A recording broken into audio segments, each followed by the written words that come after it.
સ્વામિનારાયણ વિદ્યાર્થી મિત્રો, તો આજના લેક્ચરમાં આપણે જોઈશું વિકલનના કાર્ય નિયમો. ઓકે, તો વિકલનના સૂત્રો કાલે જોયા હતા, આજે કાર્ય નિયમો અને પછી ઉદાહરણો લઈને આપણે ઉદાહરણ પર સૂત્ર કઈ રીતના અપ્લાય કરવાનું છે અને કાર્ય નિયમ કઈ રીતના અપ્લાય કરવાનું છે એ જોઈશું.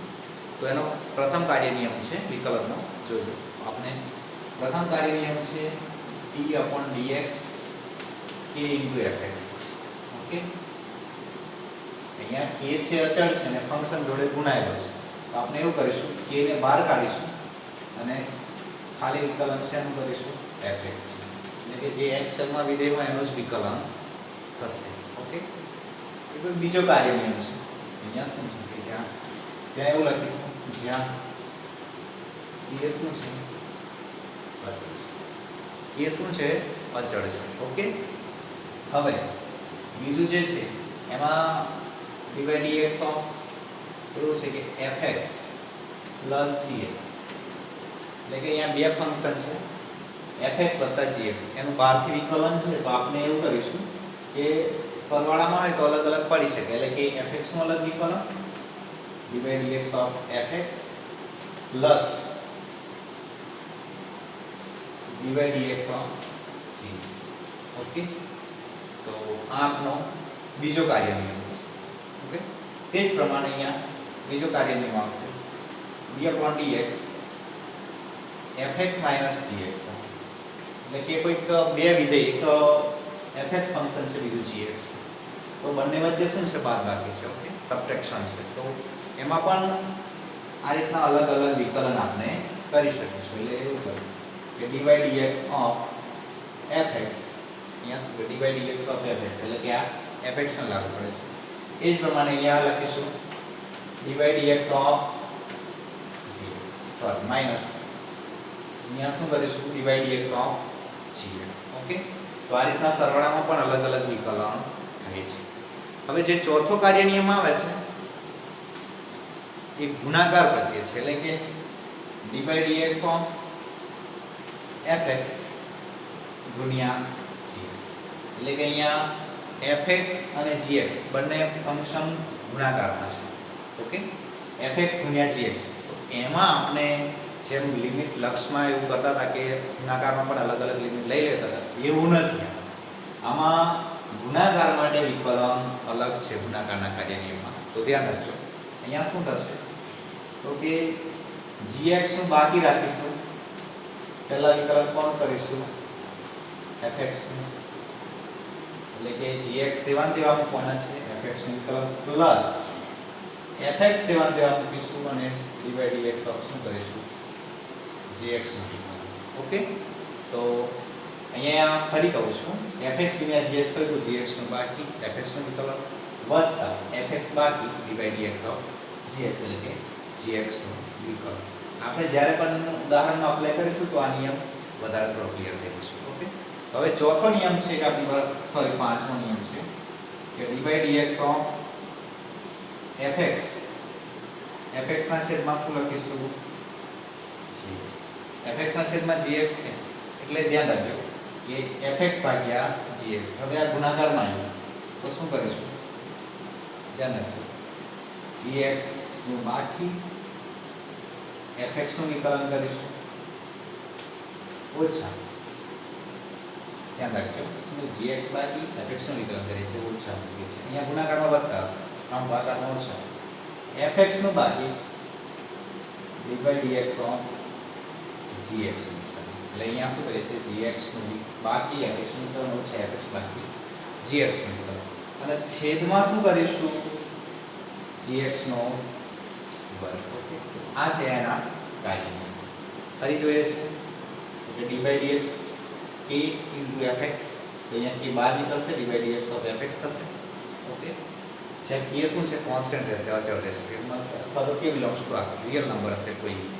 પછી અહીંયા બીજો નિયમ છે કે dy/dx fx + gx છે, તો fx નું વિકલન પ્લસ gx નું અલગ અલગ વિકલન આપણે dy/dx જેને પણ લાગુ પાડીએ તેનું વિકલન થઈ ગયું કહેવાય શોર્ટ. અહીંયા શું છે fx - gx, તો એમાં પણ અલગ અલગ વિકલન આપણે કરી શકીએ છીએ.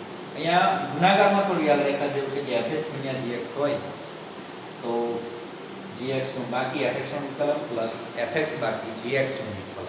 ઓકે, અને જ્યારે ભાગાકારમાં હશે કે fx ભાગ્યા gx તો gx બાકી divide dx of fx minus fx બાકી ડિવાઇડ dx ઓફ gx, એટલે કે gx નું બાકી fx નું વિકલન ઓછા fx બાકી gx નું વિકલન.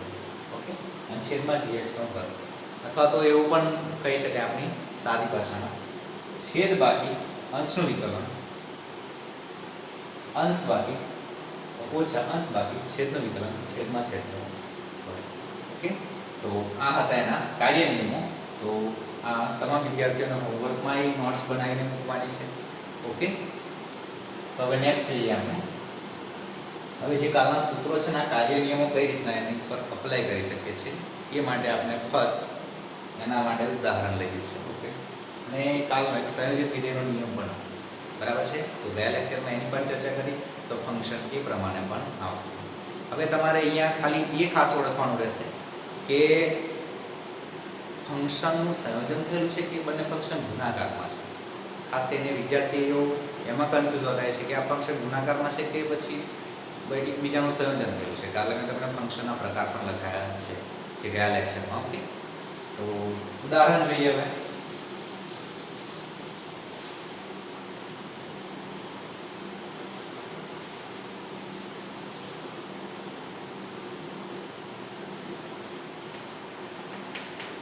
તો આપણને અહીંયા ફર્સ્ટ એવું લઈએ x² + x + 1 નું વિકલન કરો. તો સિમ્પલ છે.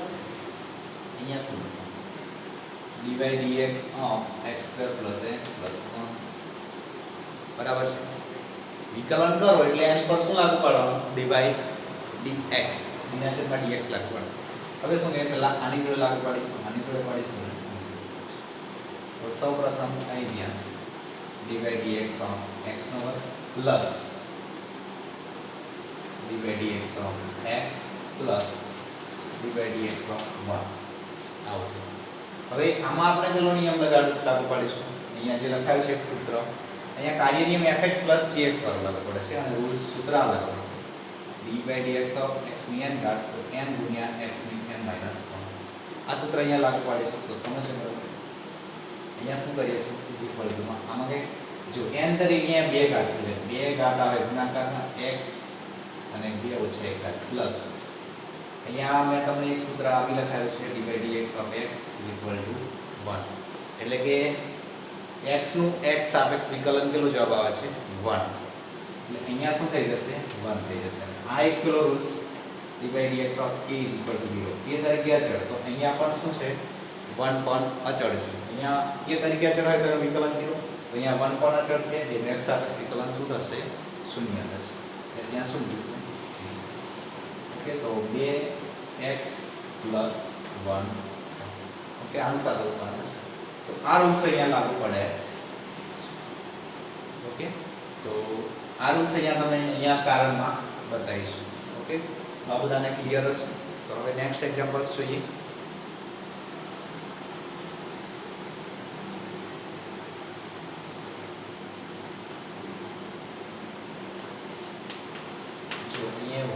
sin x ગુણ્યા cos x.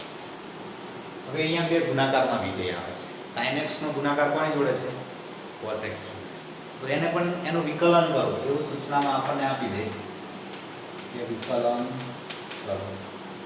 તો વિકલન કઈ રીતના થશે ધ્યાન રાખજો. તો કે એને dy dx ઓફ લાગુ પાડવાનું છે, પણ જેનું વિકલન કરવું એને શું લાગુ પાડવાનું dy dx. તો અહીંયા શું sin x cos x. ધ્યાન રાખજો અહીંયા આ fx છે અને આ gx. તો અત્યારે જ આ લેક્ચરમાં જ આપણે આગળ એક કાર્ય નિયમ જોયું કે fx ગુણ્યા gx હોય તો શું કરવાનું, તો એ રૂલ્સ જુઓ તો તમે લખ્યો હશે તો શું છે તો કે gx બાકી શેનું વિકલન fx નું, એટલે gx તરીકે કોણ છે અહીંયા cos x, તો cos x બાકી dy dx ઓફ શું લખીશું sin x.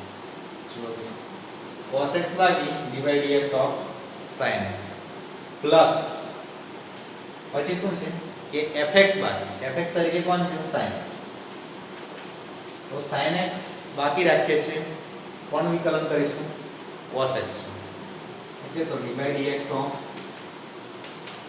cos x, dy/dx of શું લખીશું cos x. બસ અહીંયા કાર્ય નિયમ આપણે ઉપયોગ કરી દીધો છે. હવે શું ઉપયોગ કરવાનો, તો હવે સૂત્ર તો આપણને ખબર છે, અહીંયા બધા જાણો છો કે dy/dx ઓફ sin x એટલે કોણ, તો કે અથવા sin x નું વિકલન કોણ છે cos x પ્લસ અહીંયા sin x સેવન દેવા, ઓકે. તો અહીંયા cos x નું વિકલન શું થાય, cos x નું વિકલન માઈનસ sin x, ઓકે. તો જો cos x ગુણ્યા cos x પણ થયા cos square x plus minus minus sin ગુણ્યા sin એટલે sin square x. આ એક નિત્યસમ સૂત્ર છે, આપણે 10th સ્ટેન્ડર્ડમાં 11 માં ભણી ગયા છે. તો એવું કહેવાય છે કે cos x square x minus sin square x બરાબર cos 2x એવું છે. એટલે આનો જવાબ શું થશે આપણને cos 2x. આ નિત્યસમ છે, 11 સાયન્સમાં જોઈ ગયા છે કે cos નો વર્ગ x ઓછા sin નો વર્ગ હોય તો cos 2x થાય છે. એ સૂત્ર અહીંયા અપ્લાય આપણે કર્યું છે. તો આનું વિકલન આપણને sin x ગુણ્યા cos x નું વિકલન આવું, ઓકે. તો આ તમને ગુણાકારનો નિયમ. હવે એ જ નું જ ફંક્શન સંયોજિતમાં આપવું હોય ને તો ઘણી વખત સ્ટુડન્ટો શું કરે છે ગુણાકારનો રૂલ્સ લગાડે છે. મતલબ કે આપણે sin x અહીંયાથી અલગ આખું ફંક્શન જ જોવે છે. જુઓ કે sin નો ખૂણો x છે અને cos નો ખૂણો પણ શું છે x છે. ખૂણાઓ અલગ અલગ છે. મતલબ કે sin માં x નું સંયોજન થયું છે, અહીંયા cos માં x નું સંયોજન થયું છે. તો હવે એ બંનેનું સંયોજન થયું હોય તો કઈ રીતના હોય છે એ જોઈએ. આમાં સંયોજિત વિધેયનો નિયમ આવશે. જોઈશું અહીંયા sin ની અંદર cos અને cos ની અંદર x નું સંયોજન થયું છે. જુઓ શું થયું છે, sin નો ખૂણો cos પૂરેપૂરો અને cos નો ખૂણો x છે. આમાં શું કરીશું, હવે આમાં નહીં, આ ગુણાકારમાં નથી, આ ગુણાકારમાં ફંક્શન નથી, ફંક્શન એક જ છે પણ એવું થયું છે કે x નું cos માં સંયોજન થયું છે. અહીંયા શું છે x નું cos માં અને cos x આખાનું શેમાં થયું છે sin, બરાબર છે. તો એનું વિકલન કઈ રીતના કરીશું, તો મેં તમને સંયોજિત વિધેયમાં કાલે એવું કીધું કે fx ની અંદર gx નું વિકલન થયું આ રીતના હોય. રૂલ્સ બહુ મોટો હતો પણ આટલામાં અપ્લાય કરવો હોય તો થાય એવું થાય કે પહેલું આનું f of g of x થઈ જાય, એનો ખૂણો તો એનો જ રાખવાનો અને ફરી પાછું dy/dx ઓફ શું લખવાનું gx. એવું થાય f of g of x આનો પાછું g ઓફ x થાય અને dy/dx ઓફ શું થશે x.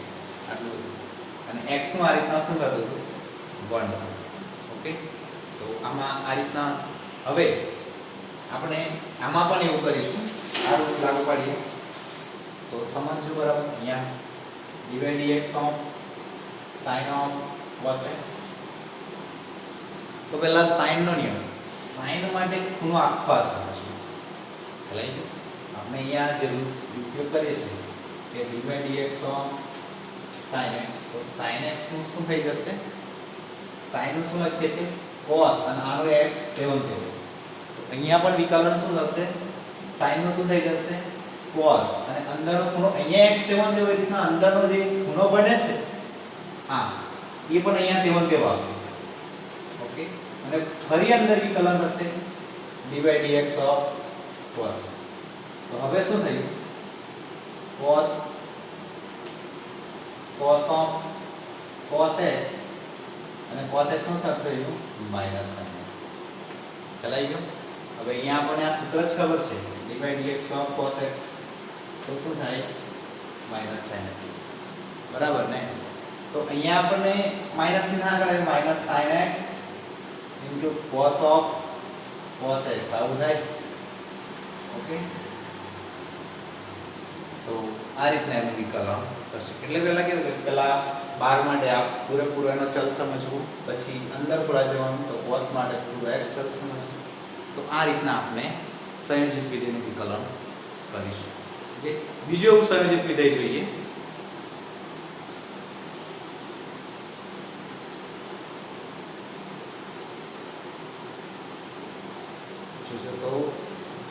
અહીંયા આપણે એની sin x ઘાત કહીએ અને sin x ની પણ પાછી કેટલી 2 કહીએ છીએ. આ એક એવું ફંક્શન છે, આમાં આપણે શું મેળવવાનું છે? વિકલન મેળવવાનું છે. તો આનું વિકલન કરવું હોય તો આપણી પાસે એવું થાય કે 2 ની ઘાત એ x માટે છે, એટલે કે 2 નું x માં સંકલન થયેલું છે. પછી x નો વર્ગ એનું sin માં સંકલન થયેલું છે અને sin x ના વર્ગમાં આખું e માં સંકલન થયેલું છે. તો આમાં આટલું આપણે સહજિત રીતે એનું વિકલન કરીએ. d dx નો તો જોજો પહેલા તો અહીંયા રૂલ્સ કેલા લાગુ પડશે લખી દઈએ. d dx of e raised to x તો e raised to x d dx of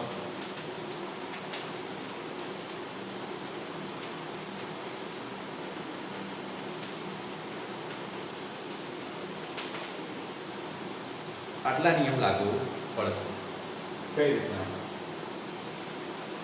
તો e માટે આટલો પૂરેપૂરો ચલ જ કહેવાય કે sin x નો વર્ગ એ પૂરો, એટલે e નું વિકલન e raised to x, તો e raised to x પોતે થાય છે, તો આનું વિકલન પોતે જ થઈ જશે. એટલે આનું e raised to sin x અને d dx ઓફ શું લાગુ પડે હવે? sin x એવું લાગુ પડે. તો જુઓ રૂલ્સ એ પ્રમાણે આપણે જશું. આનું તો હવે sin માં ગયા તો sin x નું cos x થાય, તો sin x સ્ક્વેર નું cos x સ્ક્વેર થશે. તો ધ્યાન રાખો e raised to sin x square તો ખરા જ, પણ પેલા શું થઈ ગયું? cos x square. હવે d dx ઓફ શું થઈ ગયા? x square. આનું વિકલન cos x સ્ક્વેર, પણ હવે x સ્ક્વેર નું ફરી પાછા એટલે અંદર જ જવાનું છે. તો આપણે જોઈશું e raised to sin x square cos x square અને પેલાનું સતત 2x અને હવે d dx of x થાય. કેવું થશે? e raised to sin x square cos x square 2x અને ln 1 આટલું વિકલન થશે. ઓકે, તો સંયોજિત વિધેયમાં આ રીતના વિકલન થાય છે. ઓકે, તો ગુણાકારનો નિયમ અને સંયોજિત વિધેયનો નિયમ એમાં બહુ ફરક પડે છે. સંયોજિતમાં આપણે અંદર જવાનું છે, જ્યારે ગુણાકાર હોય તો આપણે એને છૂટા પાડીને કરવાનું છે. ઓકે, તો હવે એક એક્ઝામ્પલ એવો લઈએ કે જેમાં આપણે ભાગાકારનો નિયમ અપ્લાય કરી શકીએ. ઓકે,